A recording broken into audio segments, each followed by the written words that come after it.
Hi friends, welcome to JS garden. இன்றைய புது வரவு அப்படின்னாக்கா இந்த அமர் லில்லி நைட்டு பூத்துட்டாங்க. வேறுங்க அழகாக இருக்கல்ல. அப்புறம் இன்னொரு பூ நாளைக்கு பூக்க தயாராகிட்டா அப்புறம் 4 பூ எப்படியும் வந்துடுவாங்க. அதுக்கப்புறம் இங்கே பாருங்கள், இங்கேயும் 4 பேர் ரெடியாக இருக்கா. இவருங்க சிவப்பு. So 2 amaryllis at a டைமில் இப்போ பூக்க போகிறாங்க. ஓகே, வேறு பூக்கள்லாம் இன்னும் எதுவும் ரெடி ஆகலை. மற்ற எல்லாமே வந்து இவ இருக்கல்ல, மறந்துட்டேன் பாருங்க. பேபி என்ன பேபி, அச்சோ, பட்டர் கப்பு. அவள் இருக்கிறா, இவ இருக்கிறா. அவள் பேர் என்ன? இந்த பூக்கள் பாருங்கள், மெக்சிகன் சன்ஃப்ளவர் இருக்காங்க.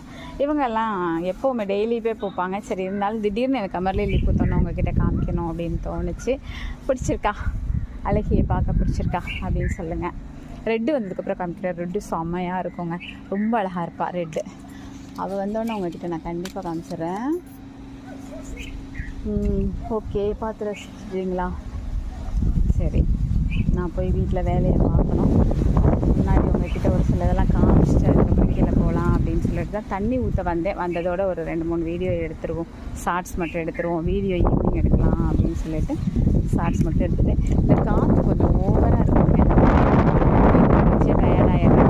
அது மட்டும் இல்லை, செடியினுடைய பூக்கள் எல்லாம் வந்து கொஞ்சம் என்ன சொல்கிறது, பலகீனமாக இருக்கும்போது அவங்க வந்து உதிர்ந்து போயிடுறாங்க.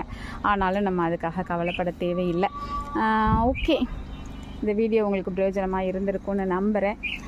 ரசிச்சிருப்பீங்க, உங்களுக்கு கொஞ்சம் ரிலாக்ஸ் ஆகிருக்கும்னு நம்புகிறேன். பிடிச்சிருந்தால் லைக் பண்ணுங்கள், ஷேர் பண்ணுங்கள், கமெண்ட் பண்ணுங்கள். மறக்காமல் சப்ஸ்கிரைப் பண்ணி தொடர்ந்து உங்களோட சப்போர்ட்டை கொடுத்துக்கிட்டே